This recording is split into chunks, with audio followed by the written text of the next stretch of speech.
मैं 20 साल की और वो 40 साल का, लेकिन मेरे माँ बाप तो ऐसे समझ रहे थे कि जैसे मेरे लिए कोई शहजादे का रिश्ता आया है। उन्होंने जबरदस्ती मेरी शादी उससे कर दी। मेरे पति का नाम अरमान था और वह कोई खास अमीर नहीं था। बस उसका एक मेडिकल चलता था। मैं करती क्या ना करती, उसी को अपना पति को कबूल करना पड़ा, क्योंकि और कोई रास्ता ही नहीं था। उसके 2 लड़के और एक छोटी लड़की थी। मैंने फैसला कर लिया था मुझे अपने पति को हाथ में रखना है ताकि वह मेरे काबू में रहे। मैं कोशिश करती थी कि मेरा पति अपने बच्चों के साथ कम से कम वक्त गुजारे। मैं उसके बच्चों को उसके उठने से पहले ही स्कूल भेज देती और शाम को उसके आने से पहले ही जल्दी सोने को कह देती। उसके बच्चों को मैंने इस तरह अपने काबू में किया था कि वह सांस भी मेरी मर्जी से लेते थे। 3 बच्चों के बावजूद मेरा पति भरपूर जवान था। वह रोज रात को बादाम और दूध पीता था और कहता था कि इससे जिस्म में ताकत बढ़ती है। मेरी जब शादी हुई थी तो उसकी सबसे छोटी बेटी 1 साल की थी और मजबूरन मुझे ही उसको पालना पड़ा था। लेकिन शुक्र है बेटे उसके बड़े थे। मैं दिन गिन गिन कर अपने प्रेग्नेंट होने का इंतजार करने लगी, लेकिन जाने मेरे किस्मत में क्या लिखा था। मैं जितनी ख्वाहिश करती अपने औलाद की, उतनी ही देर होने लगी। शादी को 5 साल गुजर गए और इस दौरान मैं सिर्फ उसके बच्चों को पालने में ही लगी रही। 2 साल बाद मालूम हुआ कि मैं तो बांझ हूँ और मैं औलाद नहीं पैदा कर सकती। उस दिन के बाद से तो मैं जैसे मायूस हो गई कि इस घर और मेडिकल स्टोर के वारिस उसके ही बेटे होंगे। 2-3 साल और गुजर गए। मेरे पति के दोनों बेटों को उसने बाहर भिजवा दिया। मेरे पति की बेटी अब 15 साल की हो गई थी और उसने हाई स्कूल कर लिया था। मेरे पति का इरादा था कि वह अपने बेटी को डॉक्टर बनाएगा और मैंने भी उसके हाँ में हाँ मिला दी, क्योंकि जब से मुझे मालूम हुआ था कि मैं माँ नहीं बन सकती तो तब से मैंने उसके बच्चों से प्यार करना शुरू कर दिया था। लेकिन मैं क्या जानती थी कि मेरी जिंदगी बर्बाद करने में मेरे पति का ही हाथ था। उस दिन शायद वह अपने किसी दोस्त से बात कर रहा था। मैं घर से बाहर थी और ड्राइंग रूम के अंदर कदम रखने ही वाली थी कि उसके मुंह से अपना नाम सुनकर मैं रुक गई। वो कह रहा था कि मारियम मेरे बेटे के लिए शॉपिंग करने बाहर गई है। हाँ यार, उसने तीनों बच्चों की परवरिश बहुत अच्छे से की है। अगर उसकी अपनी औलाद हो जाती तब वह सिर्फ अपने बच्चों से प्यार करती और मेरे बच्चों को भूल जाती।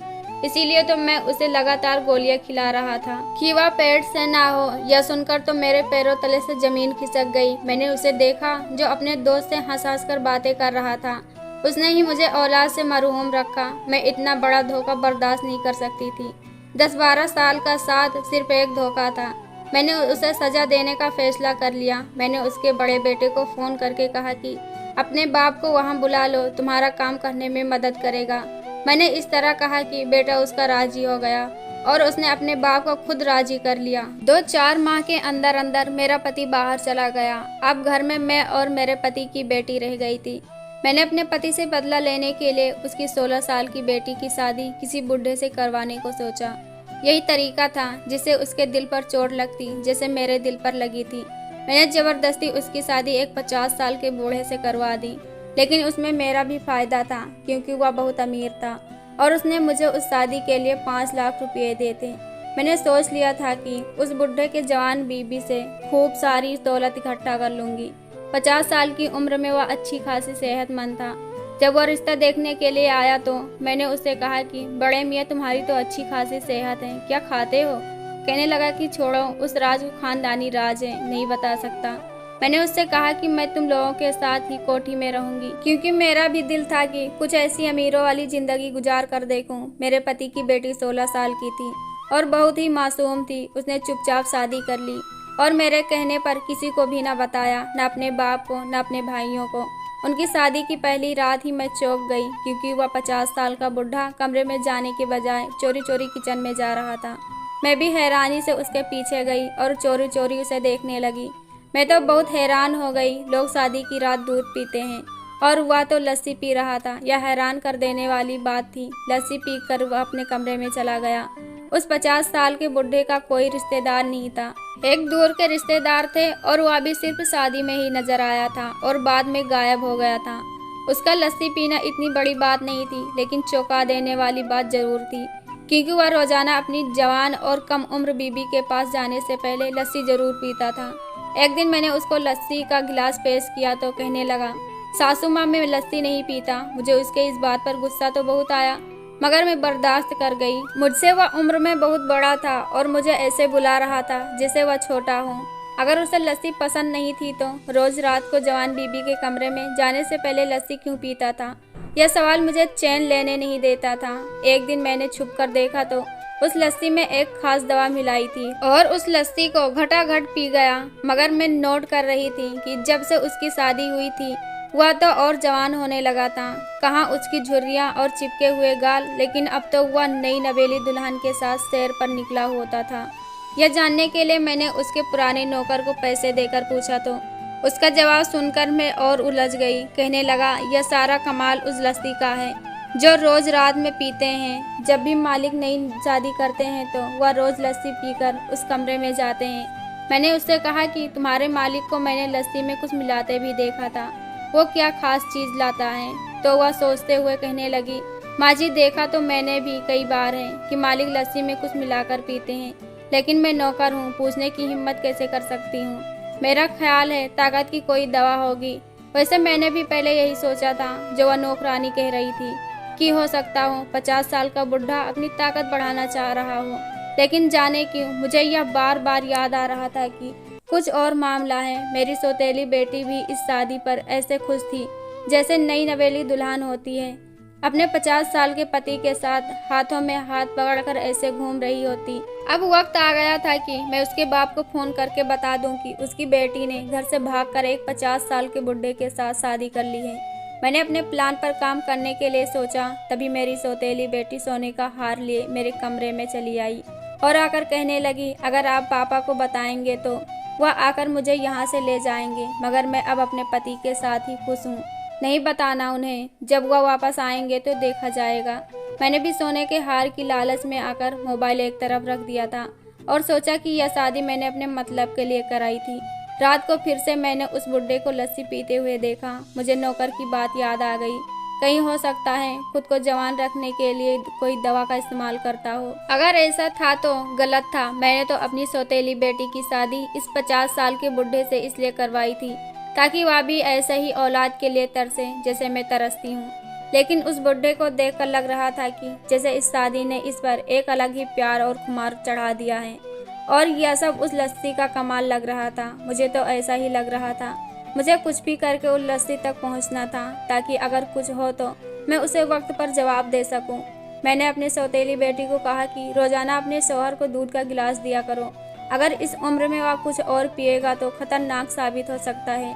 वह मासूम लड़की मुझसे पूछने लगी, कुछ और क्या मतलब? क्या नहीं पीना चाहिए? इससे पहले मैं जवाब देती तभी मेरी नज़र उसके बेड पर रखी हुई कुछ चीज़ों पर पड़ी। ब्रांडेड कपड़े, जूते और मेकअप तक। मैंने भी जिंदगी में इससे पहले इतनी महंगी चीज़ें कभी नहीं देखी थी। मेरी तो आंखें फटी की फटी रह गई। मैंने उसे समझाते हुए कहा कि जितना हो सके अपने पति से दूर रहो और जितना सामान समेट सकती हो समेट लो। बल्कि अभी मैं यह करती हूँ कि तुम्हारा सारा सामान समेट देती हूँ। मैंने उसका सारा सामान सेट करने के बहाने कमरे की तलाशी ले ली, लेकिन मुझे वह पुड़िया कहीं ना मिली जो वह बुढ़ा अपने लस्सी में मिलाकर पीता था।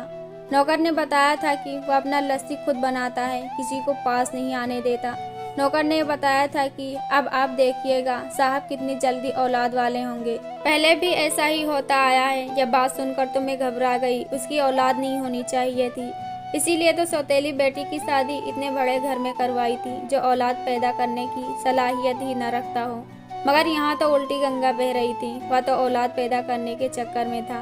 मैंने खुद पता करने को सोचा और एक दिन उससे पूछ ही लिया, क्या लस्सी पीने का बहुत शौक है? कहने लगा, मैंने आपको उस दिन भी बताया था कि मैं लस्सी नहीं पीता। मेरे सब्र का बांध टूट चुका था। मैंने कहा, झूठ क्यों बोलते हो? कई बार मैंने तुम्हें लस्सी पीते हुए देखा है। तुम रोज अपने कमरे में जाने से पहले लस्सी का गिलास पीते हो। आप जल्दी से बताओ कि यह क्या चक्कर है? कहने लगा, चक्कर तो कोई नहीं है। मुझे दिन में लस्सी पीना पसंद नहीं है। रात को मैं बहुत शौक से पीता हूँ, लेकिन रोजाना क्यों पीते हो? मेरे सवाल का जवाब न दिया और उसने ऐसे ही बोल दिया, क्योंकि मुझे दूध पीना अच्छा नहीं लगता तो इसलिए लस्सी पी लेता हूँ। ये कहकर वो चला गया। अभी तो मैंने सिर्फ लस्सी के लिए ही पूछा था और वह इतना घबरा गया जैसे मैंने कोई उसकी चोरी पकड़ ली हो। अगर मैंने उससे उस पुड़िया के बारे में पूछ लेना था तो शायद वह बेहोश ही हो जाना था कि मैं उसके बारे में इतना जान गई हूँ। लस्सी पीना इतनी बड़ी बात नहीं थी, लेकिन उसका यह रवैया बहुत सवाल खड़े कर रहा था। मेरे जहन में अगली रात की बात याद है। उसके आने से पहले ही मैं किचन में पहले से ही मौजूद थी। मुझे देखकर वो चौंक गया, जैसे उसे यकीन न हो कि मैं इतनी रात को यहाँ मौजूद होंगी। मैंने कहा, मैं तुम्हारे लिए लस्सी बना दूं? तो वो कहने लगा, मुझे किसी की मदद की जरूरत नहीं, मैं खुद बना सकता हूँ। मैं बुदबुदाते हुए बाहर आ गई। मैंने उसके बीबी से कहा कि तुम अपने शौहर के लिए खुद लस्सी बनाया करो। तो वो कहने लगी कि मैंने तो कई दफ़ा कहा है, लेकिन वह खुद ही मना कर देते हैं कि नहीं, मैं खुद बना लूँगा। कभी कभी तो मेरे लिए भी बना कर ले आते हैं। कुछ दिनों से मैं यह नोट कर रही थी कि मेरी सौतेली बेटी के बाहर के चक्कर कुछ ज़्यादा ही लगने लगे हैं। उसके भी पर निकल आए थे। पहले तो मैंने यही सोचा था कि बाप से बदला लूं कि देखा तुमने अपने से छोटी लड़की के साथ शादी करके उसको औलाद से मरहूम रखा था। अब देखो तुम्हारी अपनी बेटी अपने उम्र से दोगुने आदमी के साथ ब्याह गई है। मैंने यही सब करने को सोचा था, लेकिन इस बुढ़े के पास इतनी दौलत होगी मेरे तो गुमान में भी नहीं था, और अब मुझे अपना इरादा बदलना पड़ा था। मैंने सौतेली बेटी से कहा कि किसी भी तरह से इससे दौलत निकलवाएं। आखिर वह मेरे हाथ से निकल जाती तो बहुत बड़ा मसला हो जाता।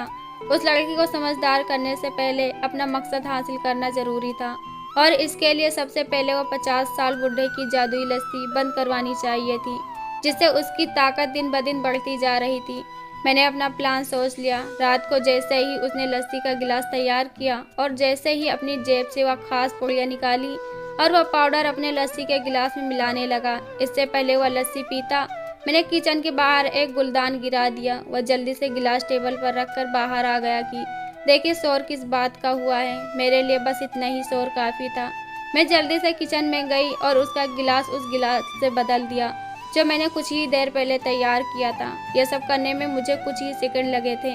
मैं इसको मालूम करना चाहती थी कि आखिर इस लस्सी में क्या है, वह इसमें क्या खास चीज़ मिलाता है। सुबह हुई तो मैंने उस लस्सी को एक डिब्बे में डाला और एक लेबोरेटरी पर चेकअप के लिए दे आई कि उसमें ऐसा क्या खास था। मैं वहां से वापस आ रही थी तो तभी मैंने अपनी सौतेली बेटी को गाड़ी चलाकर कहीं जाते हुए देखा। वह अकेले गाड़ी चला रही थी और मुझे इस बात को पता ही नहीं था कि उसे गाड़ी चलानी आती है। उसकी शादी को मुश्किल से 1 महीना गुजरा था। इतने दिनों में तो उसका पति उसे गाड़ी चलाना सिखा नहीं सकता था, और उसके बाप के पास तो मोटरसाइकिल थी, फिर उसने गाड़ी चलाना किससे सीखी। इन्हीं सवालों में सोचते हुए मैं घर पहुंची तो मेरे पति का फ़ोन आ गया। उसने मुझे जानबूझकर इतने दिनों तक फ़ोन नहीं किया था।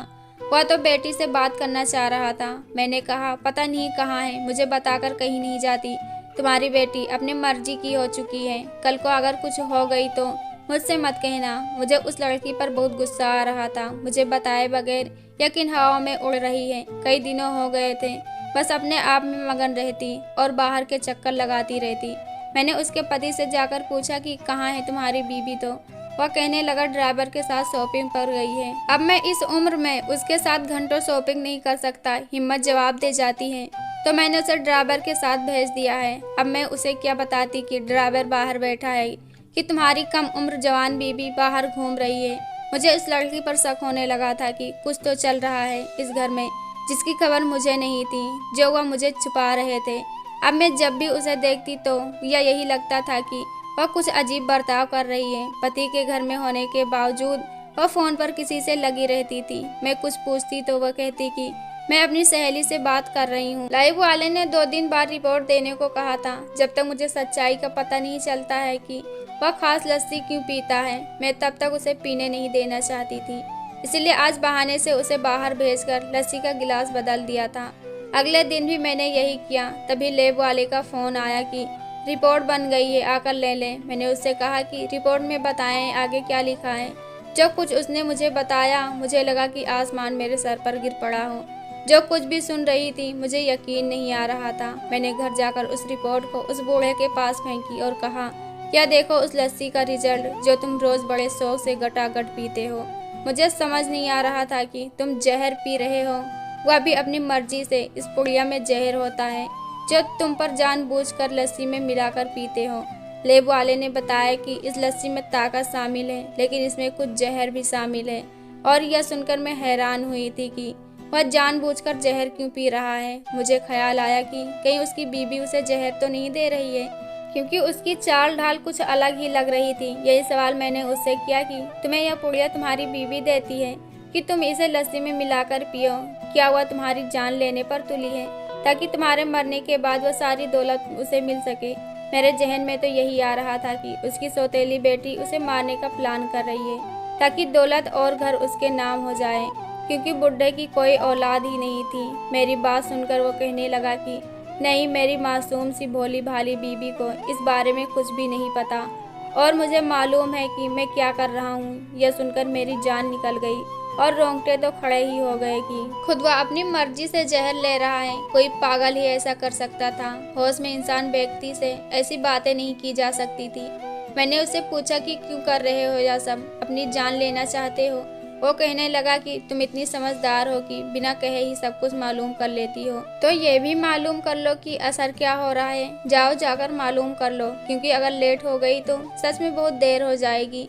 मैं भी हैरान परेशान होकर उनके कमरे से बाहर चली गई कि बुढ़ा तो सनकी हो गया है, अजीब बहकी बहकी बातें कर रहा है। अब भला मैं उसका राज क्यों खोलती? मुझे शक हो रहा था कि अब वह नॉर्मल इंडिया नहीं है। इस टेंशन में तो मुझे डर भी लग रहा था कि इस बुढ़े का क्या मतलब, कहीं मेरे खाने में तो जहर न मिला दिया हो। अगले दिन मैं चेकअप कराने डॉक्टर के पास अस्पताल चली आई। वहाँ कॉरिडोर में अपनी सौतेली बेटी को देखा। इससे पहले मैं उसके पास जाती वह वहाँ से गायब हो चुकी थी। शायद मुझे गलतफहमी हुई थी। भला उसे यहाँ क्यों आना था? डॉक्टर से चेकअप करवाकर मुझे तसल्ली मिली कि शुक्र था कोई मसला नहीं था, मैं बिल्कुल ठीक थी। वैसे भी अभी मेरी कितनी उम्र थी? 32 साल की थी। सच कहूँ तो अब मैं पछता रही थी कि अपने पति से बदला लेने के चक्कर में उसके बेटी के साथ साथ अब मैं खुद फंस चुकी थी। वापसी पर आते हुए एक बार फिर मैंने उसकी झलक देखी। मैंने जल्दी से ऑटो को रोका और कहा, इस गाड़ी के पीछे ऑटो लगाओ। मैं देखना चाहती थी कि वह कहाँ जा रही है, और यह देखकर मेरे हैरत की इंतहा न रही कि वह उसी हॉस्पिटल जा रही थी जहाँ से मैं अभी थोड़ी देर पहले वापस आई थी। इसका मतलब कि मेरा शक ठीक था। थोड़ी देर पहले जो मुझे लगा था मैंने उसे देखा था, वो ठीक था। मैं देखना चाहती थी कि वह अस्पताल क्यों जा रही हैं। कहीं मेरी तरह उसे भी सारे मामले का पता तो नहीं चल गया। लेकिन गाड़ी से सिर्फ वही नहीं उतरी, उसके साथ कोई और भी था, जिसे देखकर मैं हैरान रह गई। वह तो उसके पति का भांजा था। अब सारा खेल मुझे समझ आ गया था। यकीनन यह दोनों एक दूसरे को पसंद करते थे और यह बात उस बुड्ढे को पता चल गई होगी। मैं उन दोनों के पीछे अस्पताल चली गई। मैंने जरा करीब होकर देखा कि दोनों बातें सुनने की कोशिश की। उससे वो कह रहा था कि तुम फिक्र नहीं करो, सब ठीक हो जाएगा, कुछ नहीं हुआ। थोड़ी देर बाद जब वहाँ से बाहर निकले तो मुझे देखकर चौंक गए। उनके चेहरे का रंग बदल गया और कहने लगी, मम्मी आप यहाँ? मैंने पूछा, क्या हुआ है, तुम्हें अस्पताल क्यों आई हो? वो रोते हुए कहने लगी, अम्मी मुझे खतरनाक बीमारी हो गई है। डॉक्टर कह रहे हैं मेरे अंदर धीरे धीरे जहर फैल रहा है। मुझे समझ नहीं आ रहा कि मुझे क्या हो गया है। मैंने कहा तुम्हारे पति की वजह से, क्योंकि वह जान गया था कि तुम उससे बेवफाई कर रही हो, उसके भांजे से प्यार कर रही हो। तभी तो वह सजा देने के लिए वह खुद जहर लेता था। उसी जहर को तुम्हारे रंगों में भर दिया। उसका चेहरा पीला पड़ गया। उसको समझ नहीं आ रही थी कि उसके पति को यह सब कैसे पता चला। वह रोते हुए कहने लगी, यह सब आपकी वजह से हुआ है। मैंने तो पैदा होते ही जिस औरत को माँ के रूप में देखा वह आप थी। मैंने हमेशा आपको अपने माँ के रूप में देखा। आपने मेरे साथ गलत किया या सही किया, मैंने हमेशा आपका साथ दिया। आपको पापा ने औलाद नहीं दी तो उसका बदला मुझसे लेने के लिए सोचा। आपने अपना बदला लेने के लिए उस 50 साल के बुढ़े के साथ मेरी शादी करवा दी, जो रोज़ मर्दाना ताकत की दवाई खाकर खुद को जवान रखने की कोशिश करता है। मैंने आपकी खातिर इस शादी को हाँ कर दिया, लेकिन मैं एक 16 साल की जवान लड़की हूँ और फिर वह 50 साल का बूढ़ा आदमी। मेरे भी कुछ अरमान थे। उसके भांजे से मेरी यूं ही 1-2 बार मुलाकात हो गई और मेरा दिल बेईमान होने लगा। मैं अंदर ही अंदर उससे जलने लगी और यह भी मुझे पसंद करने लगा। हम दोनों अक्सर घूमने फिरने निकल जाते थे, लेकिन मैं क्या जानती थी कि मेरा पति यह सब जान जाएगा। आज मेरी तबीयत खराब हुई तो कहने लगा, तुम्हारे अंदर जहर है। मैं तो अपनी हर कम उम्र बीबी को यूं ही बांध कर रखता हूँ। वह बेचारी जहर से बच नहीं पाती और अब मुझको इसकी आदत हो गई है। तुम जाओ, जाकर अस्पताल में पता कर लो कि तुम्हें क्या हुआ है। इसीलिए मैं जल्दी जल्दी यहाँ चली आई और डॉक्टर ने भी कंफर्म कर दिया कि मेरे अंदर उस शख्स ने जहर भर दिया है। और यह सब आपकी वजह से हुआ है। मैं उसे छोड़ना चाहती थी, लेकिन आप दौलत की लालच में अंधी हो गई और यहाँ तक कि अपना बदला भी भूल गई। आपकी वजह से मेरी ज़िंदगी बर्बाद हो गई। मुझे उसकी बात सुनकर बहुत शर्मिंदगी महसूस हुई। वाकई वह सच कह रही थी। इसमें सारा कसूर मेरा था। बगैर अपने पति से बातचीत करने के मैंने उसकी बेटी से इंतकाम लेने को सोचा, और मुझे क्या मालूम था कि वह इतना उम्र का दिखने वाला हकीकत में एक खतरनाक निकलेगा, कि अपनी बीवियों को खुद से बांधने के लिए इतना खतरनाक उपाय करेगा। यह सब मेरी वजह से हुआ था और अब मुझे ही इसको खत्म करना था। मैंने उससे वादा किया कि ठीक है, मैंने तुम्हारे साथ गलत किया है और अब मैं ही सब ठीक करूंगी। मैंने पहले उसका अच्छे से इलाज करवाया। इसका शुक्र था कि मुझे पहले पता चल गया था और कुछ महीनों में ही उसका अच्छा इलाज हो गया और वह बिल्कुल ठीक हो गई। और इलाज के दौरान वह अपने पति से दूर रही थी। उसके पति से कुदरत ने खूब इंतकाम लिया। उसको एक रात फालिस हो गया और अटैक इतना शदीद था कि वह बिस्तर से लग गया और 2 माह बाद ही इस दुनिया से चला गया। कानूनी तौर पर अब उसके सारे दौलत की मालकिन उसकी विधवा पत्नी थी। मैंने कुछ महीने बाद उसको पसंद की शादी करवा दी। मैं उससे शर्मिंदा थी और मैंने उससे माफ़ी मांगी। जज्बात में आकर उसके साथ बहुत बुरा किया था, मगर उसने मुझे माफ़ कर दिया। मैंने डॉक्टर से संपर्क किया तो उसने बताया कि मैं बांझ नहीं हूँ। बस मेरे पति ने मुझे औलाद से मरहूम रखा। मैं अभी 32 साल की थी। मैं अभी अपनी ज़िंदगी दोबारा से शुरू कर सकती थी। इसीलिए मैंने अपने पति से तलाक ले ली और कुछ अरसे बाद एक अच्छे और सुलझे हुए इंसान से शादी कर ली, जिससे मेरी एक बेटी और एक बेटा पैदा हुआ। आज मैं अपनी ज़िंदगी में बहुत खुश हूँ। सिर्फ मैं ही नहीं, मेरे पहले पति की बेटी भी बहुत खुश है। शुक्र है कि उसने मुझे माफ़ कर दिया था, वरना मैं तो तबाह हो जाती। दोस्तों, कहानी पसंद आए तो कमेंट बॉक्स में ज़रूर बताएं। वीडियो को लाइक करो, चैनल को सब्सक्राइब करो। हम ऐसी कहानी आपके लिए लाते रहेंगे। धन्यवाद।